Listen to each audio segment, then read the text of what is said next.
वो उन सब की बजाय हम पर हमला कर रहे हैं। वो पीछे से वार क्यों करते हैं? वो पहले भी ऐसा कई बार कर चुके हैं, लेकिन हम भी हार मानने वालों में से नहीं हैं। बुरहान ठीक कह रहा है। अगर वो यहाँ लश्कर लेकर आ जाते हैं तो हम मुत्तहिद हो जाएंगे। साए में तीर चलाने से उनको कौन सा हथियार रोकेगा? अगर ऐसा है तो उनका हदफ सरहदी बाजार क्यों है? मुझे ये लगता है कि वो हमें डराना चाहते हैं जनाब। ये बात भी है कि हम उनसे डरते नहीं, मगर हमारी आवाम, अगर आज बाजार महफूज नहीं तो कल शिफाखाने और मदरसे भी महफूज नहीं रहेंगे। मगर इस तरह के हमलों से आवाम के दिलों में खौफ पैदा हो जाएगा। मुसलमानों की सरजमीन में खौफ एक जंगली घास की मानंद है। हरगिज उसे उगने नहीं दिया जाएगा। लेकिन अगर वो उसे उगाने की कोशिश करते हैं तो हाथ काट दिए जाएंगे उनके। वो ये अच्छी तरह जानते हैं। वो हमला करने से बाज नहीं आएंगे जनाब। बिल्कुल ऐसा ही है। वो हमें यहां से निकाल मार करना चाहते हैं। अब उनका हदफ कौन सा है?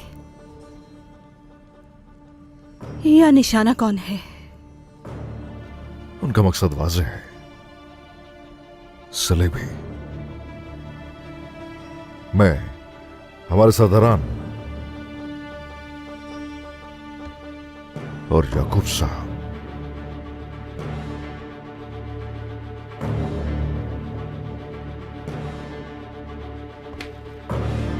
आ जाओ।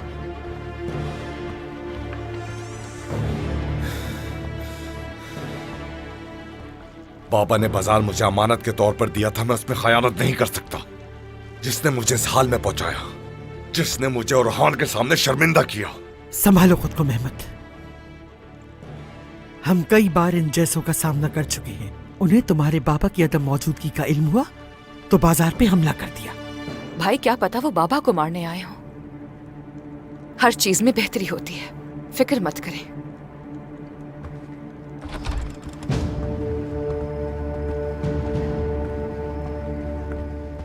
बताओ याकूब साहब कहाँ है? बगैर इजाजत हमारे खेमे में दाखिल कैसे हो सकते हैं? याकूब साहब कहाँ है? रुक जाओ मेहमत।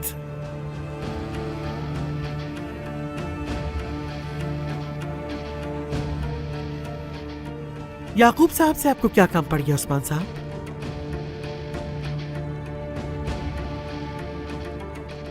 बाजार पर हमले की वजह सिर्फ याकूब साहब है।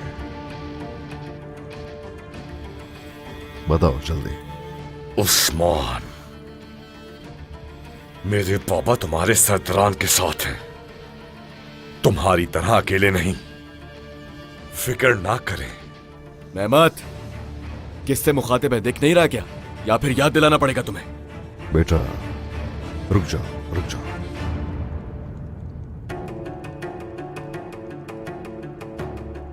हाँ बेटा,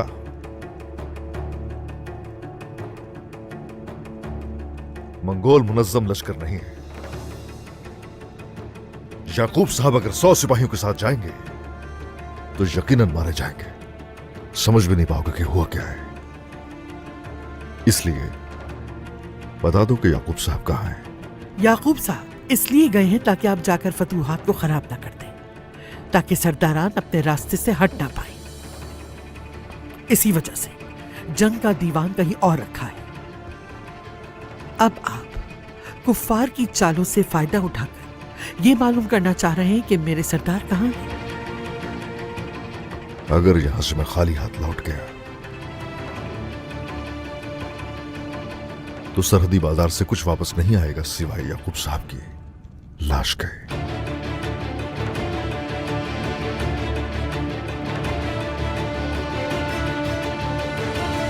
जनाब, जनाब, उस्मान साहब।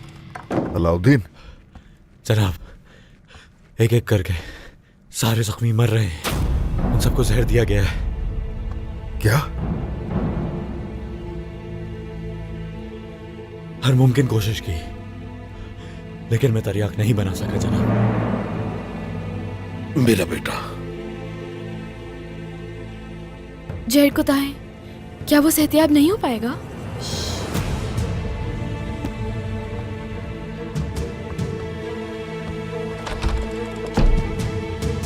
जहर को दाएं।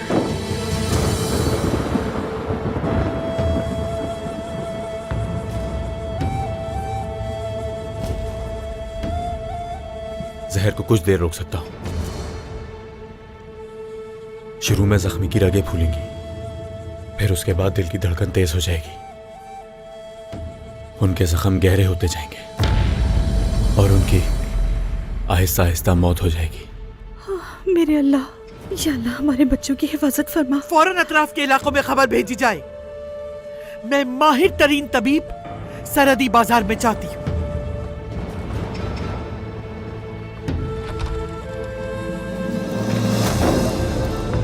गोंजा गोंजा गोंजा गोंजा गोंजा खातून। गोंजा, क्या हुआ तुम्हें? गोंजा खातून। गोंजा गोंजा क्या हुआ बेटा? इसे फौरन ले चलो, जल्दी कर, जल्दी। चलो आहिस्ता आहिस्ता से। गोंजा मेरी बच्ची, चलो गोंजा। भाई, भाई क्या हुआ है? होश में आए।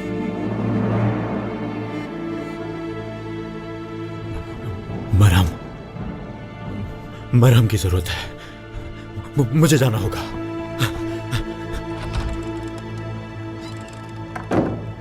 अगर आपने वो सोना शराफत और इज्जत से मंगोलों को दे दिया होता तो आज हमें ये दिन ना देखना पड़ता। मैं जान से मार दूंगा तुम्हें उस्मान।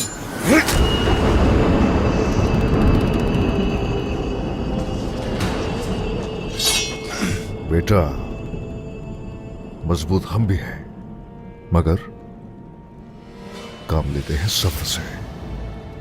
इस तरह मुझे आजमाने की कोशिश मत करना। बताओ बेटा, तुम्हारे बाबा इस वक्त कहां हैं? अगर ना बताया तो जो दर्द हम आज तक सहते रहे हैं, तो सिर्फ और सिर्फ इतना जान लो कि उस दर्द की शुरुआत फिर से होने वाली है।